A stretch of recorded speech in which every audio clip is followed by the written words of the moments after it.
acompanhe a leitura das Escrituras, que nos diz assim: No dia seguinte, disse Moisés ao povo: Vós cometestes grande pecado. Agora, porém, subirei ao Senhor e porventura farei propiciação pelo vosso pecado. Tornou Moisés ao Senhor e disse: Ora, o povo cometeu grande pecado, fazendo para si deuses de ouro. Agora, pois, perdoa-lhe o pecado. Ou se não, risca-te, peço-te, do livro que escrevestes. Então disse o Senhor a Moisés: Riscarei do meu livro todo aquele que pecar contra mim. Vai, pois, agora e conduze o povo para onde te disse. Eis que o meu anjo irá diante de ti. Porém, no dia da minha visitação, vingarei neles o seu pecado.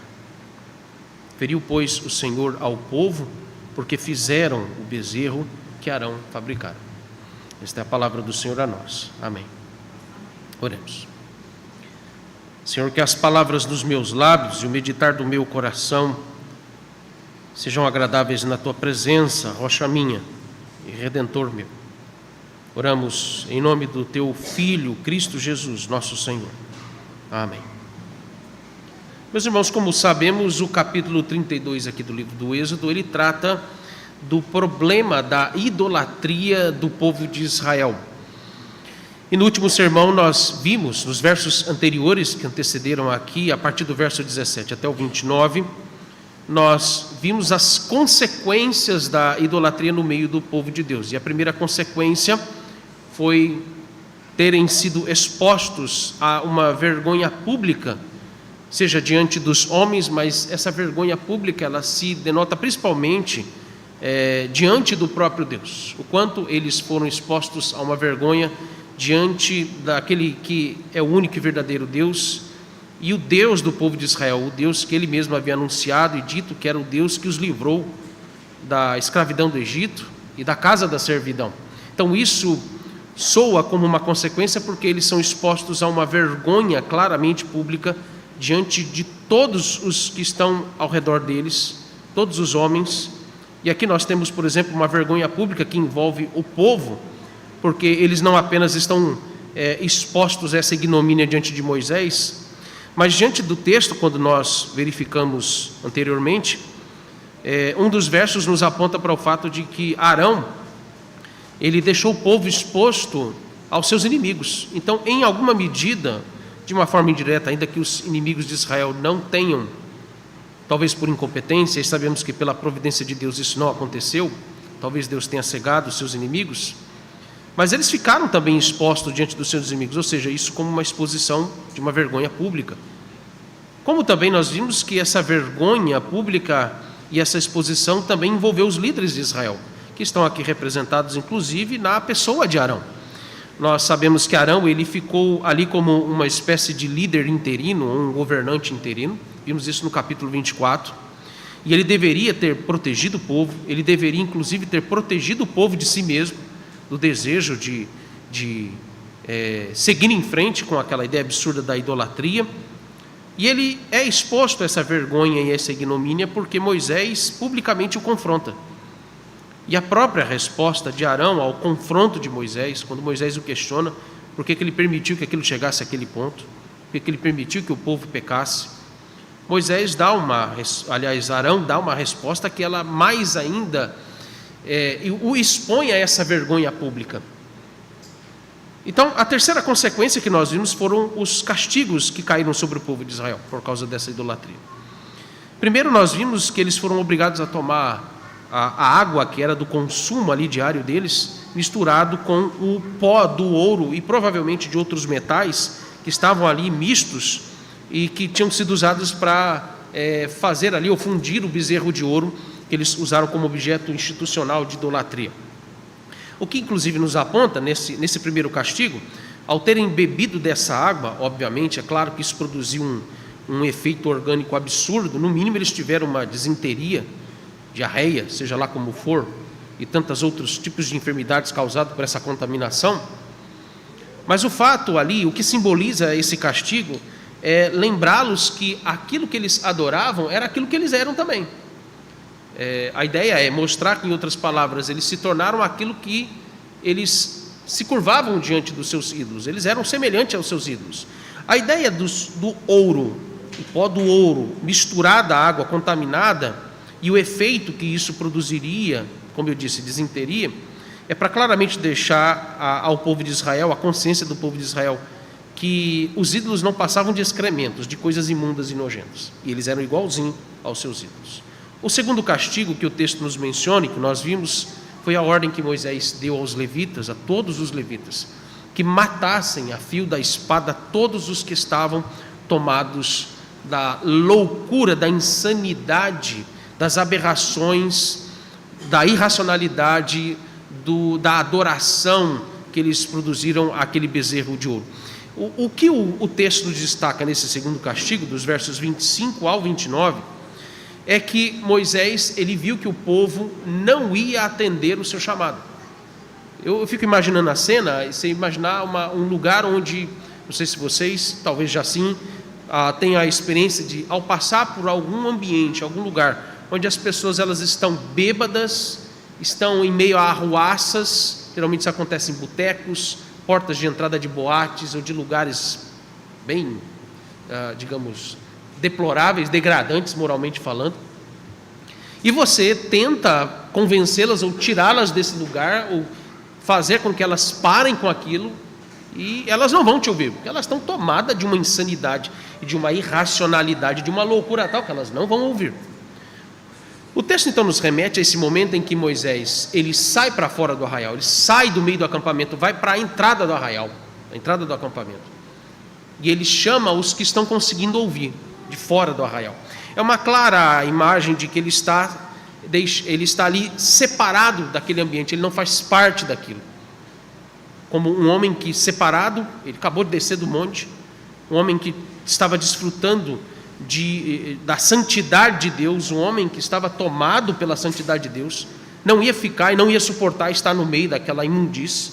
Ele sai, chama, convoca os que deram ouvidos a ele, e aí os que saem são exatamente os levitas, e ele diz: matem todos, sejam vizinhos, irmãos, filhos, seja da sua família, seja quem for, mate todos eles.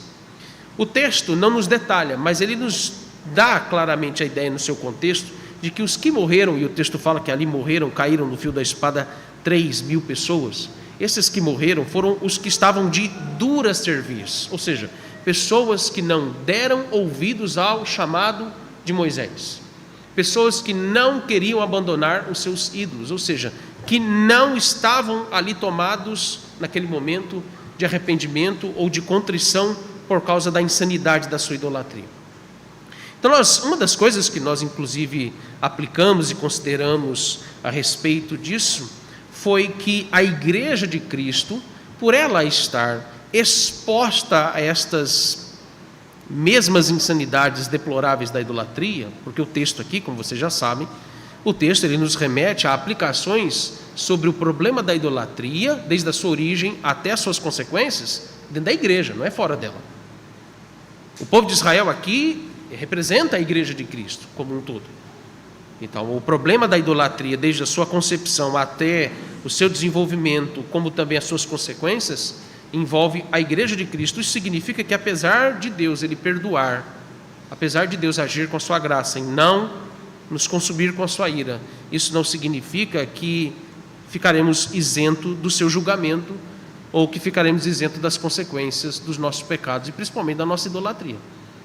Assim como nós não estamos isentos de cair no pecado da idolatria, a um nível tão deplorável como aqui é o exemplo do povo de Israel, também não estamos isentos das consequências.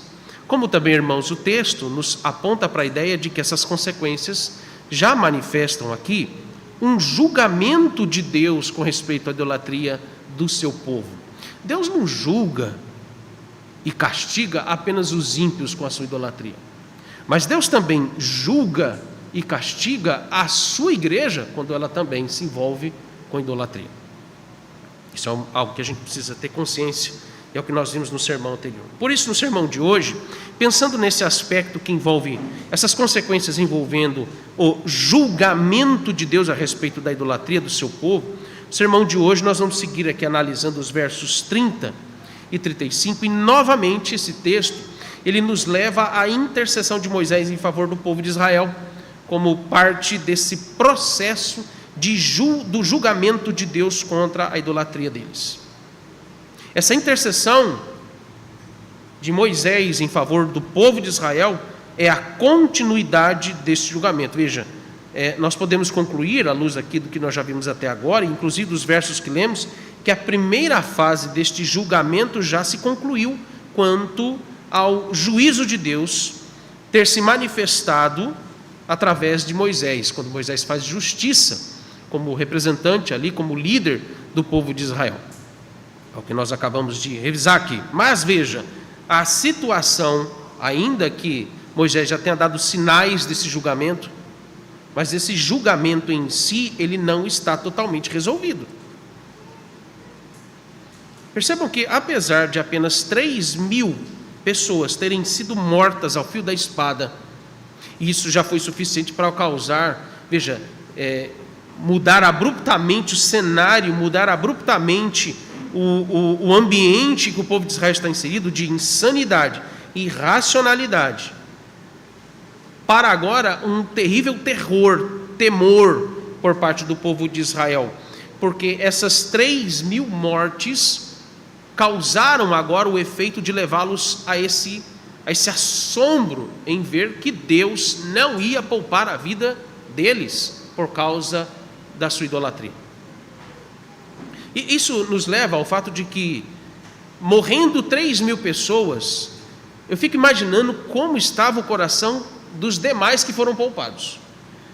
Nós já vimos que na contabilidade da saída do Egito, o povo de Israel já ultrapassava a casa dos milhões de pessoas. Caíram 3.000. E os demais? Veja, 3.000 pessoas, matematicamente falando, 3.000 para talvez 1,5 milhão a 2 milhões de pessoas, parece um número irrisório, mas é um número expressivo quanto a um dia só, porque o texto no início do verso 30 fala que no dia seguinte, ou seja, em um dia, morreram 3.000 pessoas a fio da espada. Esses outros milhões ficaram aterrorizados porque eles viram neste primeiro momento de julgamento, de juízo de Deus, que eles também iriam passar pela mesma situação, eles não iam ser poupados. E vejam que então o texto vai nos apontar para a ideia de que estes que ainda estavam vivos precisavam ser julgados por causa da sua participação na idolatria ou na adoração ao bezerro de ouro. Vamos à divisão do texto, pelo menos para que você entenda como é que nós vamos aqui desenvolver as aplicações. Com base nesse contexto, o que nós podemos perceber nesse texto é que nós temos aqui, pode-se dizer, 4 partes, ou vamos dividir o texto em 4 partes, para aplicar melhor a maneira como Deus ele continua esse julgamento sobre o povo de Israel, só que agora pela intercessão de Moisés. A cena nos leva agora de volta ao monte, Moisés e Deus, o diálogo entre o mediador e o juiz, que é o próprio Deus. A primeira parte do texto nos mostra que Moisés, ele ainda se dirige ao povo, ele está lá no arraial, o dia passa, de um dia para o outro, o povo de Israel ouve agora Moisés, a instrução de Moisés. Moisés os convoca novamente a esperar pelo julgamento de Deus em relação a eles, os que estavam vivos. E você vê isso no verso 30. A segunda parte do texto, versos 31 e 32, nos leva à intercessão de Moisés na presença de Deus no Monte Sinai. Novamente ele está lá no monte. O texto ele nos dá ênfase aos argumentos. Novamente, veja, eu quero só realçar isso aqui, até para ganhar tempo e não ter que explicar isso novamente no desenvolvimento desses pontos, mas lembrarmos, o que ganha destaque todas as vezes que o livro do Êxodo nos mostra Moisés intercedendo pelo povo, quando Moisés fala com o Senhor Deus. O que ganha destaque é o que ele diz, é a maneira como ele se pronuncia, a maneira como ele argumenta com Deus, ele estabelece as razões do porquê que ele pede ao Senhor que poupe o povo. Então o que ganha, novamente, destaque aqui nos versos 31 e 32, São argumentos, são as razões que ele coloca. A terceira parte do texto nos leva à resposta de Deus à intercessão de Moisés, os versos 33 e 34. E por fim, a quarta parte, eu não quero hoje dar destaque a essa parte, mas ela faz parte aqui da divisão do texto. Mas a quarta parte, verso 35, ela nos leva à fase final do julgamento, porque o texto termina dizendo que Deus se satisfaz e ele vai concluir o seu julgamento quando a sua justiça por completa for satisfeita.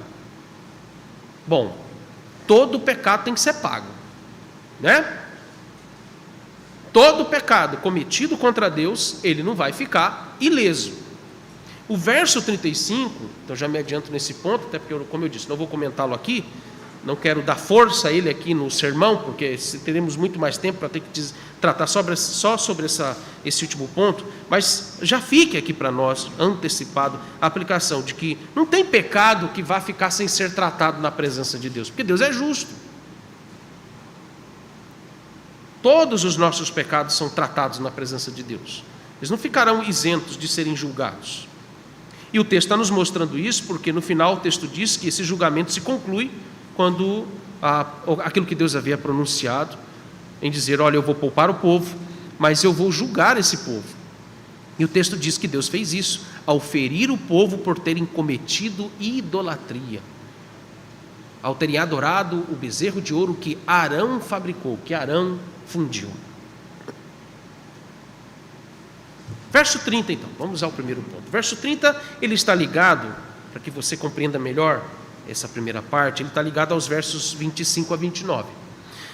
Porque lá nos versos 25 a 29, Deus ordenou a morte de todos os impenitentes, ou de todos os que estavam resistentes e estavam tomados daquela grande loucura por causa da idolatria, como eu acabei de explicar. Perceba que a morte daquelas 3.000 pessoas, ela foi didática. Por que ela foi didática? Por causa do grande temor, do grande tremor ao coração do povo, quando eles viram aquelas 3.000 pessoas morrendo. Os que sobreviveram, eles foram aterrorizados pela justiça de Deus, pelo julgamento de Deus. Essa é uma forma deles terem sido levados a considerarem a grande probabilidade deles serem próximos a morrerem. Até porque não havia diferença entre eles que foram poupados em relação aos 3.000 que morreram ao fio da espada. Todos ali, sem exceção, estavam envolvidos com aquela idolatria. Claro, a exceção é Moisés e Josué, mas todos os demais que estavam no arraial, no acampamento, estavam envolvidos em grande medida ou em pouca medida com aquela idolatria. Todos, inclusive até Arão, como é mencionado, todos esses estavam envolvidos naquela insanidade idólatra. Mas o texto aqui nos aponta para esse processo didático de aterrorizar o povo, porque qual que é o propósito de Moisés quando ele fez isso no dia anterior? De mandar matar todos os que estavam com a sua dura cerviz, estavam tomados pela insanidade da idolatria. Chamar todos ali, sem exceção, a responsabilidade das suas escolhas, como também a responsabilidade dos seus atos. Chamá-los à responsabilidade também, não apenas do que fizeram, do que decidiram fazer, mas também chamá-los à responsabilidade das suas respectivas posições, das suas respectivas funções. Observe, ninguém ali estava livre daquele julgamento de Deus. Todos ali, inclusive, e aqui acrescento o próprio Moisés, deveriam se considerar responsáveis diante de Deus pelo que havia acontecido. Eu acho que você agora deve estar pensando, por que Moisés também está incluso nessa responsabilidade? Daqui a pouco vocês vão entender. Mas como é que nós podemos verificar isso no verso 30? Olha a maneira como Moisés está se dirigindo ao povo no verso 30, quando ele diz: vós cometestes grande pecado. As palavras não comunicam apenas o sentido literal das letras, né? É importante, isso é um desafio quando a gente vai ler a Bíblia, estudar as Escrituras. Há dois estilos literários que nós precisamos tomar muito cuidado quando nós vamos interpretar: o estilo literário narrativo, a história, e o estilo literário poético. Porque são dois estilos literários nas Escrituras, como é o caso aqui do livro do Êxodo, que você também tem que prestar muita atenção no modo como se diz algo. Olhe bem, as palavras de Moisés: vós cometestes grande pecado. Essa primeira expressão, ela não está indicando apenas o que aconteceu, o que ele está denunciando. Moisés não está reagindo friamente a essa situação. Ele nem teria mandado matar 3.000 pessoas. O texto nos diz anteriormente que há um sentimento que ele expõe aqui quando ele vê o povo naquela deploração da idolatria. Ele se ira, ele entra num estado de fúria, ele quebra as 2 tábuas. E agora, de novo, ele comunica uma comoção. É isso que eu quero chamar a sua atenção. Então, ao ler um texto, quando um personagem diz algo, até mesmo e principalmente quando Deus fala conosco na sua palavra, ele nos dá instruções, ou ele diz algo a nós, você precisa prestar bem atenção que emoções ou sentimentos são comunicados aqui. Então, quando ele diz, vós cometestes grande pecado, imagine, vamos transportar isso para a realidade de um pai disciplinando um dos filhos. Quando você vai disciplinar o seu filho, repreendê-lo de alguma coisa, você o faz como? Não que aqui, veja, se grite, né? Perder o controle, deixar que a ira tome conta do nosso coração. Não é esse o ponto que eu quero analisar com você, da luz dessa ilustração. Mas é o seu sentimento, porque ainda que você fale com brandura, a brandura também comunica o sentimento. Ainda que você fale em tom baixo, mas está ali o sentimento de decepção, tristeza, muitas vezes de ira, porque a desobediência dos filhos fere a autoridade do pai. Isso não é uma coisa assim, apenas, vamos dizer, puramente racional. Envolve as nossas emoções. Então, as repreensões, quando são dadas, as censuras, quando são anunciadas contra os nossos pecados, elas comunicam o sentimento de quem o está fazendo. Então perceba que Moisés está tomado de um grande pesar no seu coração, quando ele diz, vós cometestes grande pecado. Em outras palavras, vocês não percebem a loucura que vocês cometeram em ter consciência de que a idolatria é um grande pecado na presença de Deus. É um dos pecados que mais ofende ao Senhor Deus. Ele comunica esse sentimento para também deixar, em alguma maneira, qual é o sentimento de Deus, porque ele viu como Deus se irou contra o povo de Israel, porque Deus foi o primeiro a ver como o povo estava no acampamento, na sua idolatria. Primeiro ele chama a atenção do povo para que todos ali assumam sua responsabilidade, assumam a culpa na sua participação, seja ela direta ou indireta, naquele ato insano, naquele ato extremamente ofensivo. Isso nos reporta aos versos 1 a 6, ou seja, o início do capítulo 32. Nós vimos, inclusive, nesses versos, como que a idolatria ela tem suas origens, né? Como ela começa. Mas por que eu quero chamar a sua atenção para, novamente, os versos de 1 a 6? Porque nesses versos há um detalhe importante que não pode passar batido. E eu propositalmente não tratei disso no sermão que eu segui com vocês nesses versos. Porque agora é o momento da gente trazer à tona esse detalhe desses primeiros versos, 6 primeiros versos do capítulo 32. Veja que ao observar a audiência que acontece entre o povo de Israel e Arão, onde eles estão exigindo que se fizesse um ídolo, nós temos 2 perguntas para fazer à luz daquele texto. Se você quiser abrir e averiguar comigo, você pode fazer isso. A priori eu não vou ler, eu quero só explicar o contexto aqui. 2 perguntas nós precisamos fazer. Quem está falando com Arão ali? Você já prestou atenção nesse detalhe? Quem é que está falando com Arão ali? Segunda pergunta que eu acho que é importante aqui. Qual é a intenção por trás dos que estão falando com Arão, exigindo de Arão que se fabrique um ídolo, que se funda um ídolo? Observe, quando nós observamos ali, lemos o texto, primeiro, quem se dirige especificamente, pessoalmente a Arão, são algumas pessoas que se diziam falar em nome do povo, como se elas estivessem ali numa espécie de sindicato do povo. A imagem é essa. Vocês já devem ter, a maioria de vocês já devem ter lido a Bíblia toda. Ao ter lido o livro do Êxodo e o livro de Números, tem uma expressão que ela é usada para indicar essa ideia de que existe um sindicato, ou uma espécie de representante organizado dos rebeldes, que é a expressão usada, por exemplo, em Números capítulo 11 até o capítulo 16, referindo-se a esse pessoal de populacho. A expressão populacho pode ser traduzida nos nossos dias, como eu estou usando para ser mais didática, de sindicato. Qual que é o papel do sindicato? Ou de um sindicato? E deixa eu abrir um parêntese aqui. Eu não estou dizendo que sindicato é uma coisa perniciosa, maldita, horrível. Quem aqui já experimentou, já ouviu as palestras? Nós já tivemos o prazer, a alegria de ouvir o Dr. Lucas Graça Freire. Ele comenta sobre isso. Teve uma palestra há muito tempo atrás, não lembro agora qual foi o ano, que ele explicou sobre isso. Então eu não quero entrar no mérito de dizer que isso é uma coisa maldita, porque eu sei que isso, inevitavelmente, a nossa mente se reporta à relação que a imagem de sindicatos nos nossos dias, no nosso país, tem com a ideologia de esquerda. Mas desvencilha isso.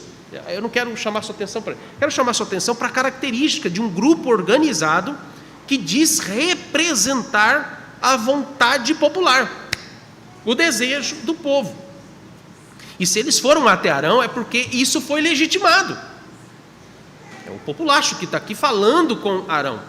Agora, veja, qual é a intenção deles? O que está por trás da exigência de se fazer um ídolo, ou de se institucionalizar a idolatria do povo? O populacho, ou seja, esse sindicato popular, quer destituir Moisés do seu governo. Eles querem destituir Deus da vida do povo, e eles querem estabelecer uma nova liderança, uma nova ordem social, política e religiosa. É isso que eles querem fazer. Prestem bem atenção, porque é assim que funciona em diversos lugares do mundo quando se trata de tentar infiltrar-se e provocar igrejas, cristãos e países que são em maioria cristãs a idolatria. A idolatria é um prato cheio, é um dos métodos mais usados por Satanás para fazer com que as pessoas elas não apenas troquem de religião. A questão não é só a religião em si, mas que elas mudem a sua forma de vida. Toda a tentativa de mudar sistema religioso tem sempre a intenção de mudar todo um sistema de pensamento, tem intenção de mudar toda uma cosmovisão, porque o cristianismo construiu ao longo da história, abrindo de novo aqui um adendo, a importância, meus irmãos, e os membros da igreja principalmente, eu percebo que tem muitas pessoas que estão criando a cultura na nossa igreja, de ir embora depois do culto da manhã e não ficar para EBD. Nós estamos estudando história da igreja, nós estamos num momento da história da igreja, uma fase da história da igreja que é a Idade Média. Isso aqui tem a ver com o que nós estamos vendo, observando, analisando o que foi que aconteceu com a igreja nesse período por causa disso. Para você entender tanta coisa que tem acontecido nos nossos dias com a igreja de Cristo, você precisa olhar lá para trás e ver como que essas coisas chegaram até nós. E esse é um dos pontos que me chamou a atenção hoje pela manhã na aula do presbítero Mário Sérgio, com respeito à igreja da Idade Média no período das Cruzadas. Há um esforço. Lembra quando nós vimos aqui na história da igreja medieval, a primeira fase dela, a invasão otomana, turca, os mouros, ou seja, o mundo islâmico. O que é o mundo islâmico? Não é só uma religião em si, é todo um sistema de pensamento, de forma de vida, ou de uma cosmovisão que se levanta contra o próprio Deus. Voltemos ao ponto. A questão é, todo um sistema de vida e de pensamento que esse populacho queria implantar, e aí eles viram que a idolatria é um instrumento eficaz para isso, porque todo mundo tem ídolos no coração. É só instigá-los, é só fazer, vê-los à tona.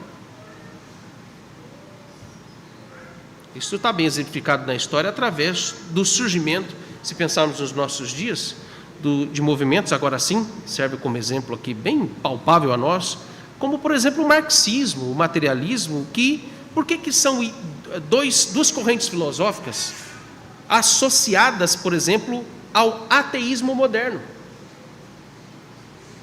Há uma grande preocupação, se me permite essa rápida aplicação, em por que nós devemos ser tão combativos, radicalmente combativos, com todo tipo de ideologia ou pensamento que provém da esquerda.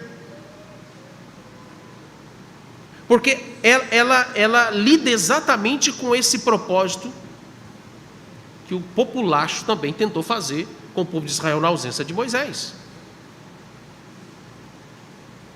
Sermos combativos porque não se trata apenas de alterar uma religião em si mesmo, mas é alterar toda uma forma de vida, de pensamento construído ao longo do tempo, que norteia a nossa consciência, a nossa forma de ver as coisas, a partir das Escrituras.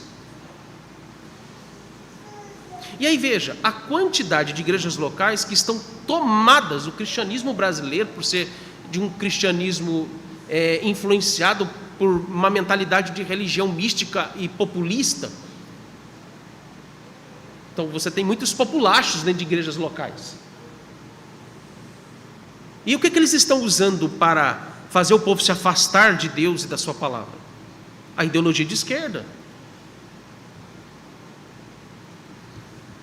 Provavelmente aquelas 3.000 pessoas que foram mortas a fio da espada eram parte desse sindicato, eram parte desse populacho que se dizia representar a vontade do povo.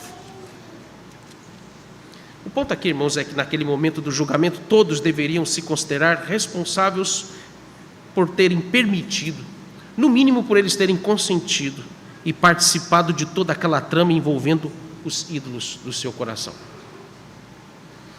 Cada homem, cada chefe da sua casa deveria considerar-se responsável pelo que aconteceu com a sua esposa, com seus filhos. Cada líder tribal, cada ancião, cada chefe de 50, de 100, de 1.000, de 10.000, de 100.000, todos eles deveriam ser conscientes da sua culpa e da sua responsabilidade para com seus liderados, por terem permitido que eles se envolvessem com aquela idolatria. Veja, então, voltemos a Moisés. Moisés também assume que é responsável pelo que aconteceu com o povo quando ele diz que vai subir no monte para novamente interceder pelo povo. Ora, se ele não estava envolvido com aquela idolatria, por que ele se sente responsável pelos pecados do povo? Pergunta curiosa, né? Em primeiro lugar, porque ele é o representante do povo diante de Deus. Essa é a primeira responsabilidade dele. Adão era responsável não apenas pela sua esposa, mas ele era responsável por todos os seus descendentes. A escolha que ele faria diante daquelas 2 árvores que estavam no centro do jardim iria definir o rumo, o destino da humanidade. E definiu. Ora, se cada um de nós, mesmo que não vejamos, mas somos responsáveis pelo que acontece dentro da nossa casa, pelo que acontece dentro da igreja do Senhor. Mas a imagem que nos reporta é a figura de um mediador, novamente. O mediador se vê naturalmente responsável por aqueles que ele representa.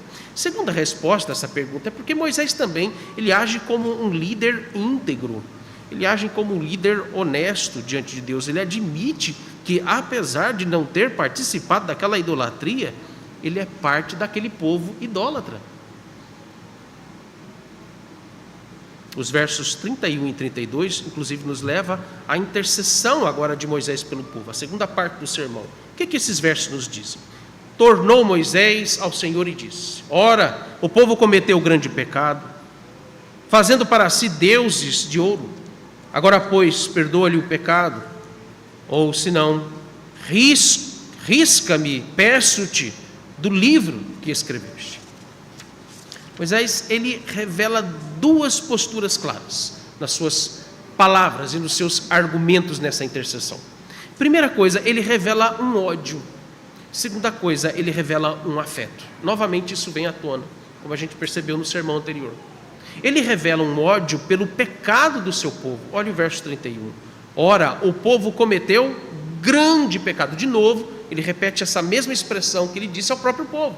Vocês cometeram grande pecado. E ele diz para o Senhor a mesma coisa. Perceba a integridade do mediador. E ele diz novamente: o povo cometeu grande pecado, fazendo para si deuses de ouro. Segundo, quando ele revela aqui um afeto, que afeto é esse? Uma compaixão pelo povo. Ele quer o bem-estar desse povo. Verso 32. Agora, pois, perdoa-lhe o pecado.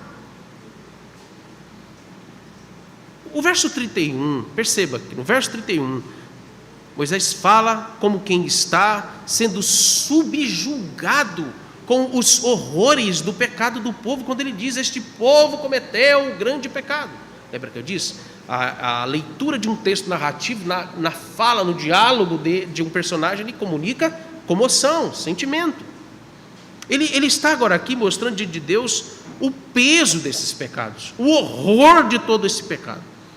Quero que você se lembre de que Deus já havia falado a Moisés do pecado do povo. E Deus expressou também o mesmo sentimento. Moisés não tinha visto o que o povo estava fazendo.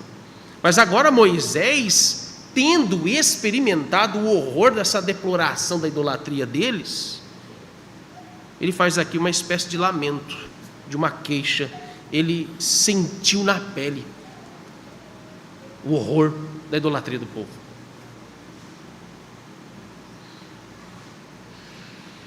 Moisés não atenua, Moisés não pormenoriza o pecado do povo. Ele é sincero diante de Deus em dizer: eles realmente cometeram tamanho pecado, eu sinto isso, minha alma se desgasta por isso.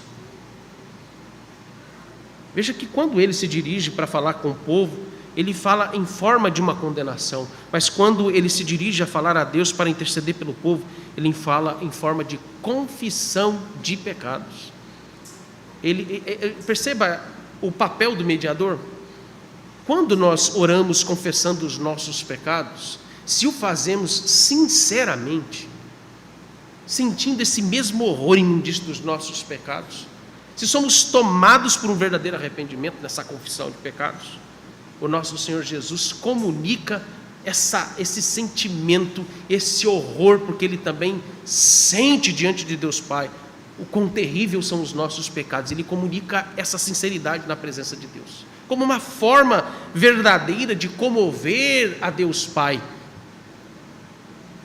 de ter misericórdia de nós e não nos consumir com a sua ira.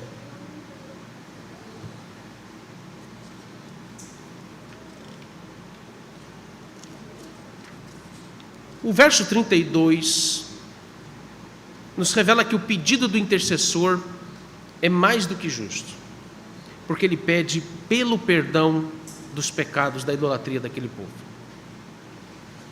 Moisés, ele está determinado a cumprir com o seu trabalho. O trabalho completo chega agora a esse ponto.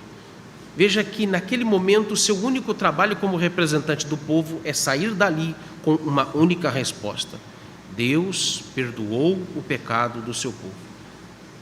Uma pergunta que vem agora aqui de novo no texto é: a que preço ele está disposto a ser o mediador daquele povo? A que preço ele está disposto a sair dali com a resposta de que Deus perdoou o pecado do povo? Olhe para a parte B do verso 32. Ela nos responde essa pergunta: ou se não, risca-me, peço-te, do livro que escrevestes. Essa posição de Moisés, ela revela a sua audácia como mediador do povo. Ele está disposto a morrer no lugar do povo. Ele sabe que o único remédio para encerrar de vez esse julgamento de forma satisfatória é eliminar toda a idolatria do povo. A eliminação da idolatria, que eu já expliquei para vocês, ela não acontece apenas eliminando os ídolos em si, os objetos dessa idolatria. Mas Deus, para acabar de vez com a idolatria, Ele também elimina os idólatras e tudo que está ligado a essa prática dessa idolatria. Essa é a única forma de satisfazer a justiça divina com respeito a essa alta ofensa. Ele sabe, observe bem, ele sabe que a única forma de aplacar a ira de Deus é satisfazendo a justiça de Deus com respeito a esses pecados. Ele sabe que Deus teria que eliminar todo o povo por causa da sua idolatria. Mas há outra saída que é apresentada. Ele faz isso ousadamente. Essa saída requer um sacrifício. Alguém que não cometeu aquelas atrocidades e pecados, que não se misturou com aquela idolatria do povo, deve ser o substituto deles para que a ira de Deus ela seja substitutivamente transferida para aquele que se põe como o sacrifício em favor do povo. Deus não vai isentar o povo dos seus pecados. O que vai acontecer, a imagem que esse momento nos reporta, essa ousadia do pedido e desse argumento de Moisés como um mediador, é solicitar que Deus, em vez de eliminar o povo, elimine-o. Moisés compreendeu bem a questão do pecado do povo e compreendeu bem a justiça divina. Portanto, quando nós vamos para os versos 33 e 34, agora o Senhor Deus nos dá a resposta a Moisés. E a resposta de Deus é definitiva para encerrar agora o assunto que é tão delicado, tão trágico na relação entre Deus e o seu povo. A resposta de Deus se divide em duas partes. A primeira parte dessa resposta ela é positiva, mas ela vem numa negativa. É curioso isso. Daqui a pouco eu vou explicar isso a vocês. A segunda parte da resposta ela é de teor negativo, mas ela vem com uma proposição ameaçadora. O que revela que Deus demonstrou sua graça e misericórdia através da atuação desse intercessor, mas também demonstrou a sua justiça em consequência dos pecados do povo. Olha a resposta positiva, como nós a vemos aqui, nos versos 33 e 34, até a parte A do verso 34. Riscarei do meu livro todo aquele que pecar contra mim. Ela é dita de uma forma negativa, mas ela é positiva. Ela revela aqui a graça de Deus. A parte A do verso 34. Vai, pois, agora e conduze o povo para onde te disse. Eis que o meu anjo irá adiante de ti. Ela é uma resposta positiva e graciosa, primeiro porque Deus não iria arriscar, por isso que ela vem num teor negativo. Deus não iria arriscar o nome de Moisés e de mais ninguém do livro da vida. Ora, irmãos, se você vai para o Salmo 139, se você vai para Jeremias capítulo 1, se você vai para Efésios capítulo 1, se você vai para o livro de Apocalipse, e você vê ali claramente a imagem de Deus revelando um livro onde estão escritos o nome dos eleitos e os dias deles que estão contados aqui nessa terra.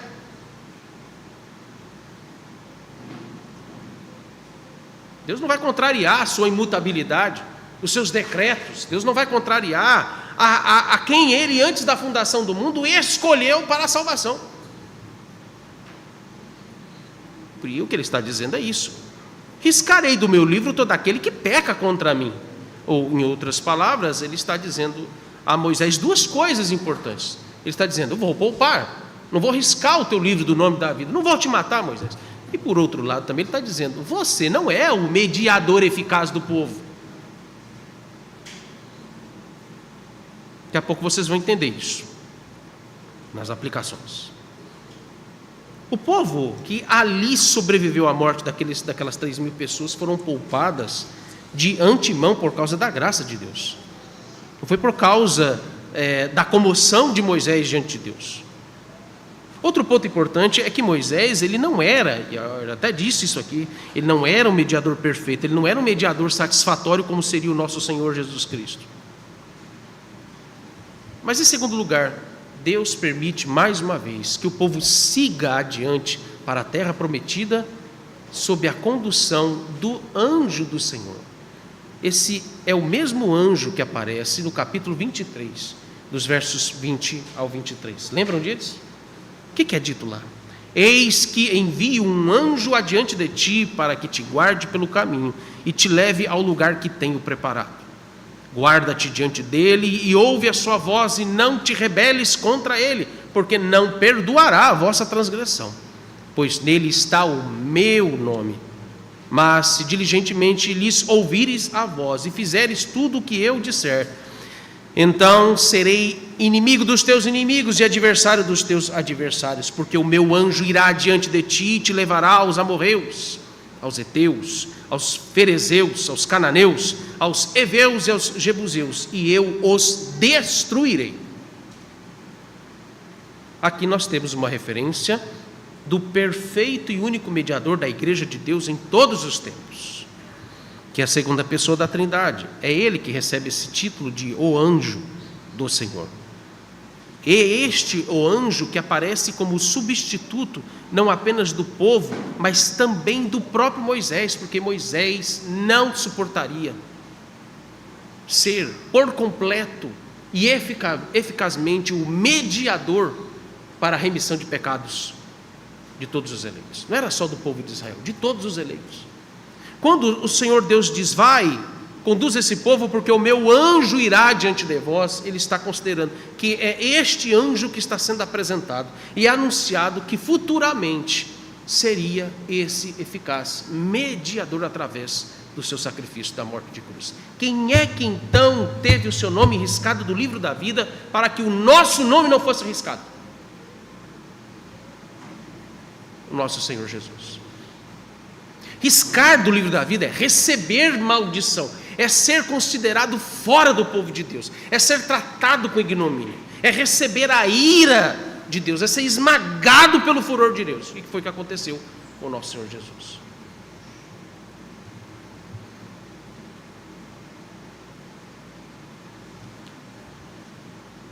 Mas veja que a resposta de Deus também é negativa e retributiva, porque primeiro, Deus não iria deixar passar essa situação vergonhosa e ofensiva contra ele.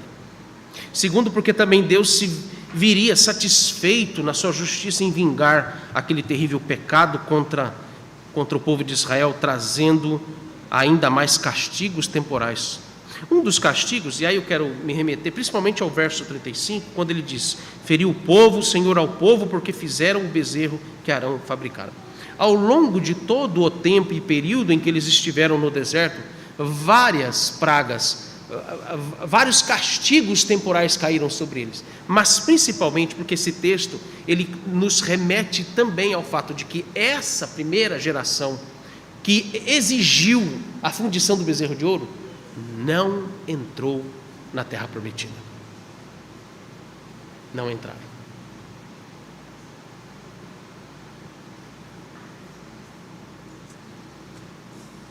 Uma das coisas que me chama a atenção no texto, quando o Senhor diz, no dia da minha vingança, vingarei neles o seu pecado, é que Deus, ele nos traz castigos temporais. Me remete, se é que, porque essa, irmãos, é a única experiência que eu posso dizer, que eu tive, de um pequeno brinde que Deus nos deu, sobre o que foi o período do Covid-19, o que significa castigo temporal. Ou quem sabe, você conhece alguém, ou você mesmo já tenha tido uma experiência do que é desfrutar de um castigo temporal, de coisas terríveis acontecendo na sua vida por consequências dos seus pecados. Para nossa aplicação e conclusão, a primeira lição que nós aprendemos é que não podemos minimizar, não podemos atenuar o problema da idolatria no meio do povo de Deus. Nós vivemos uma época, meus irmãos, extremamente perigosa, diria que muito mais perigosa até do que aqueles dias do povo de Israel, porque a coisa mais terrível que pode acontecer com aqueles que resistem a Deus na sua idolatria não é só passar o fio da espada e morrerem fisicamente, mas a pior coisa que pode acontecer é eles serem entregues a todos os males e as maldições, seja nessa vida terrena, como também no porvir. Quando Deus traz sobre eles terríveis maldições, sobre a sua vida, sobre a sua família e sobre o seu destino final, porque eles resistem às repreensões do Senhor com respeito à sua idolatria. Nós vivemos um período em que não bastasse os horrores da idolatria dentro das nossas igrejas, Eu acho que não preciso explicar isso aqui, porque nós estamos o tempo todo vendo isso. Ainda há aqueles que, entre o povo e principalmente os seus líderes, ministros, pastores, presbíteros, oficiais de um modo geral, estão atenuando, estão diminuindo, estão pormenorizando descaradamente esse pecado, esse grande pecado. Veja o exemplo de Moisés, quando ele diz: vós cometestes grande pecado. Nós temos um número expressivo de pastores, pregadores, presbíteros, oficiais de modo geral da Igreja de Cristo, não é só do meio presbiteriano, mas talvez consideremos principalmente no meio presbiteriano, um número incontável de líderes da Igreja do Senhor Jesus Cristo, que em vez deles dizerem para o povo: vocês cometem grande pecado, eles atenuam, diminuem, eles fazem como Arão. Não seja tão rigoroso.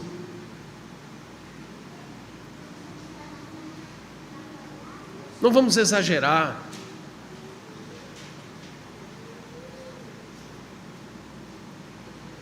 Torna um pecado extremamente ofensivo a uma coisa pequenina diante de Deus. Vocês não sabem a dimensão disso, na comoção e na irritação com que Deus fica, porque já não bastasse a idolatria, Ele ter de suportar, pormenorizar uma das mais altas ofensas contra Ele: adorar falsos deuses, ou profanar o culto que é prestado a Ele com elementos estranhos, com práticas estranhas, que possuem conceitos e cosmovisão contrário às Escrituras no modo como Ele quer ser adorado.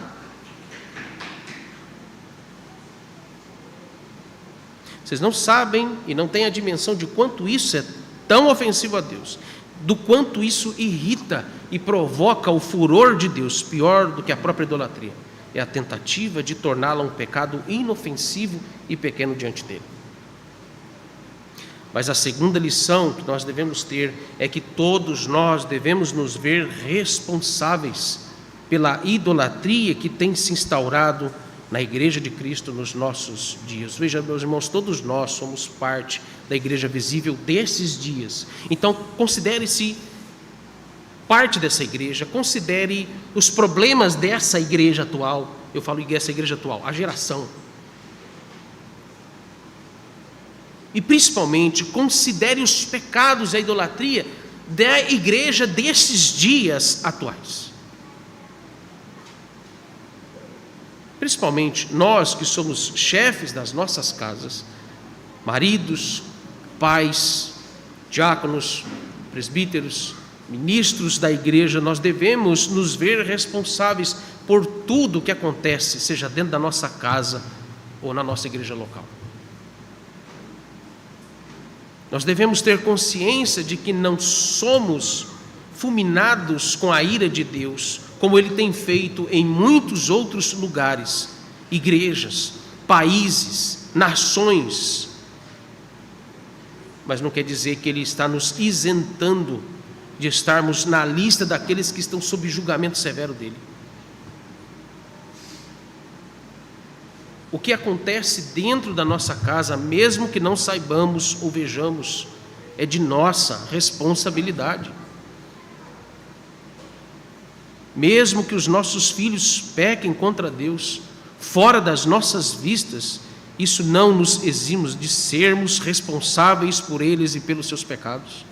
Não é que você é culpado do pecado deles, não é isso. O que eu quero chamar a sua atenção é a postura, novamente, de Moisés com respeito a não apenas sentir na pele o horror desses pecados, porque ele se irou contra o povo, mas ao mesmo tempo de ter um sentimento de responsabilidade pelo povo, porque ele era o representante do povo, assim como eu e você, homens dessa igreja, somos responsáveis e representantes pela nossa família. Assim como nós, presbíteros, somos responsáveis pela vida dos membros dessa igreja. A questão é quando Deus, veja, lembra? Deus disse a Moisés: o povo está cometendo idolatria, desce lá, é o teu povo. E de fato era. Ele era o responsável pelo povo. Quando Deus, em outras palavras, nos traz à tona os pecados cometidos publicamente no meio do povo de Deus, a questão é: o que vamos fazer? Se vamos atenuar esses pecados, se vamos abrandar, aliviar o sentimento, a comoção, as emoções do coração de quem está em falta contra Deus, ofendendo a Deus com seus pecados, principalmente envolvendo idolatria, ou se nós vamos dizer com toda a integridade, seriedade e comoção sincera do nosso coração, desejando o bem-estar dessas pessoas: vocês cometem grande pecado, e Deus está te julgando. A questão é a nossa postura.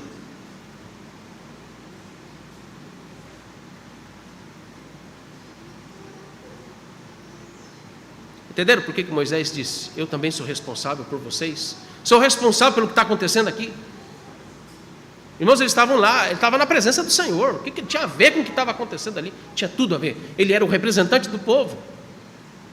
Ele estava vinculado ao povo como o pastor deles, ou como o líder deles.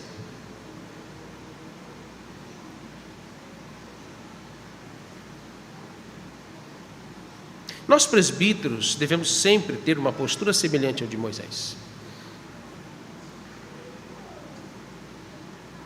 Devemos nos ver responsáveis pelo que acontece com os membros da nossa igreja, especialmente no que diz respeito, meus irmãos, ao modo como nós nos apresentamos diante de Deus. E eu quero aqui trazer uma aplicação pertinente com respeito a esse ponto, porque, veja, talvez você pergunte: pastor, o que tratar pecado tem a ver com idolatria? Meus irmãos, tem tudo a ver. Sabe por quê? Cada pecado do nosso coração, cada pecado que cometemos, seja em secreto, seja no íntimo da nossa alma, ou seja publicitando esses pecados em ações, palavras, todos esses pecados nos reportam a um ídolo do coração. Esse é que é o ponto. Como não tem a ver com o modo como eu me apresento diante do Senhor, inclusive para adorá-lo corporativamente como igreja? Percebe a seriedade? Veja que primeiro cai sobre mim individualmente, pessoalmente, a responsabilidade, a consciência de assumir a responsabilidade sobre o que se passa na minha mente, no meu coração, nos meus intentos, nas minhas palavras, nas minhas escolhas, nas minhas ações. E, consequentemente, a maneira como cada homem representante da sua casa ou da igreja do Senhor, eles vão lidar com esses pecados quando Deus der a oportunidade de tratá-los.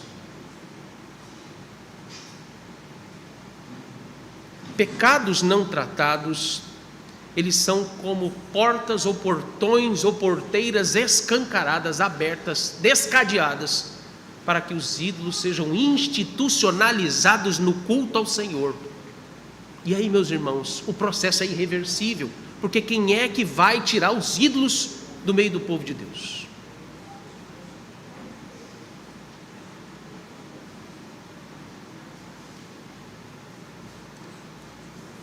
É assim que o Senhor Deus nos ordena combater a idolatria dia após dia, seja na nossa casa ou na igreja do Senhor.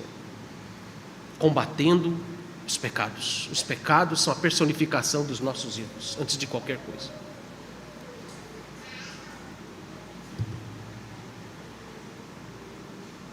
A terceira lição, que nos é mais ainda preciosa, diz respeito ao nosso Senhor Jesus.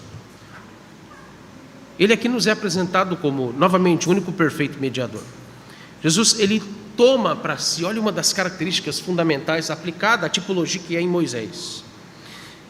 Jesus, como perfeito mediador, ele toma para si a responsabilidade dos nossos pecados quando ele intercede por nós diante de Deus.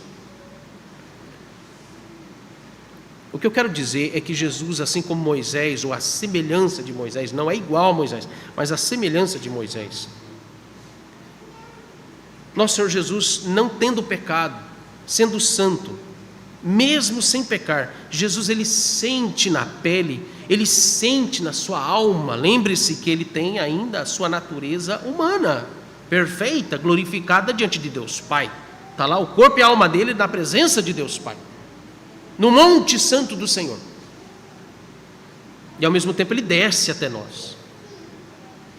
E Ele constantemente nos diz: vocês cometem grandes pecados, arrependam-se. E Ele volta e intercede por nós diante de Deus Pai. É a dinâmica, para você entender isso. Mas mesmo sem pecar, mesmo sendo santo, Ele é aquele intercessor que não ameniza, que não atenua as ofensas dos nossos pecados diante de Deus Pai. Quando Ele intercede, Ele não fica pormenorizando os nossos pecados diante de Deus Pai. Não, Ele diz: realmente eles cometeram grande pecado, merecem a tua ira sobre eles. O nosso Senhor Jesus, como perfeito mediador, Ele confessa diante de Deus Pai a mesma confissão de pecados que nós fazemos, quando sinceramente nos arrependemos. Jesus perfeitamente é que produz as orações de lamento. Jesus, diante de Deus Pai, Ele lamenta, Ele chora, Ele sofre com dores, Ele sofre com desprazeres da alma com os pecados que cometemos contra Deus. Esse é mais um aspecto que revela o quão difícil é ser mediador. Eu não dou conta dos meus pecados, não suporto, tem hora que eu me...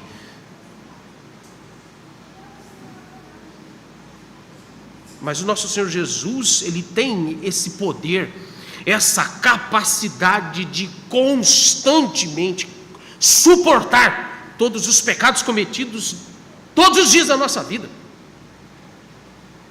E lamentar incansavelmente, chorar incansavelmente, sofrer com dores e desprazeres da sua alma. Cada intercessão que Ele faz por mim e por você. E Ele não se cansa de fazer isso.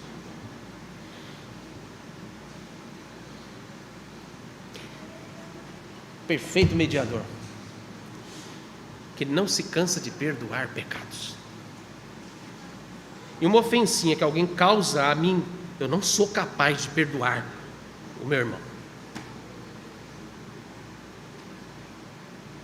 Mas Ele incansavelmente, Ele não perdoa só todos os meus pecados. Olha que a lista é grande.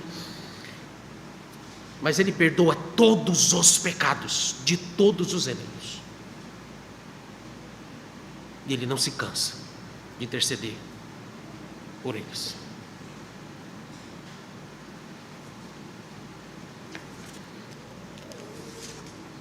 Jesus, sendo Deus, sente em si mesmo a ira que deveria ser derramada contra nós por causa dos horrores da nossa idolatria. É Ele que está na presença de Deus Pai, vendo o Pai irado contra nós, desejoso de nos eliminar. Ele sente o furor do Pai. Ele sabe o que é isso. Mas ao mesmo tempo, Jesus é capaz de perfeitamente se compadecer de nós e rogar ao Pai a todo momento: perdoa-lhes os pecados, perdoa-lhes os pecados. Por fim, o que eu quero te lembrar é a repetição de uma aplicação, talvez aplicações que já foram feitas ainda dentro desse assunto. Para que os nossos pecados de idolatria sejam perdoados, Jesus é o nosso substituto na sua morte e ressurreição.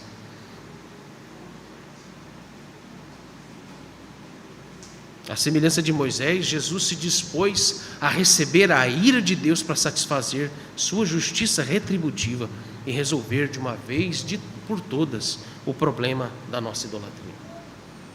Lembra que eu disse no início? Deus, Ele vinga os nossos pecados, Ele não vai deixar passar batido, um pecado sequer cometido. Mas ainda que venham as consequências desses pecados contra nós, eles são perdoados, porque substitutivamente a ira do Senhor que deveria cair sobre nós, caiu sobre Ele. E aí sim, o Senhor julgou de uma vez por todas a nossa idolatria. Estamos livres delas. Estamos livres dos nossos pecados. Portanto, a única coisa que você pode e deve fazer para não ser consumido pela ira de Deus, é rogar a Ele, pela intercessão de Cristo, que Ele tenha misericórdia de você, que Ele te dê verdadeiro arrependimento, que Ele perdoe a sua idolatria e te livre dela no seu coração. Não há outra saída. Oremos. Ó Deus de graça e misericórdia, que as tuas poderosas e afiadas instruções desta noite, provinda da tua palavra, penetre os nossos corações como uma espada afiada que perfura as entranhas mais profundas do nosso corpo. Faça-nos sentir, ó Deus, profundo temor, profundo horror da nossa idolatria, e não permita que atendemos e justifiquemos a nossa idolatria do coração, ó Deus. E quem sabe alguma prática idólatra no nosso meio que esteja institucionalizada. Que a nossa alma não resista duramente à tua palavra, mas que o nosso espírito seja tomado por um intenso desejo de contrição e verdadeiro arrependimento. Que a nossa alma se apegue desesperadamente a ti, e que tu possas perdoar os nossos pecados e renovar a nossa mente a uma forma de vida que seja agradável a ti. Oramos em nome de Cristo Jesus, nosso Senhor. Pai nosso que estás nos céus, santificado seja o teu nome. Venha o teu reino, faça-se a tua vontade, assim na terra como no céu. O pão nosso de cada dia dá-nos hoje, e perdoa-nos as nossas dívidas, assim como nós temos perdoado aos nossos devedores. E não nos deixe cair em tentação, mas livra-nos do mal, pois teu é o reino, o poder e a glória para sempre. Amém. Coloque-se de pé.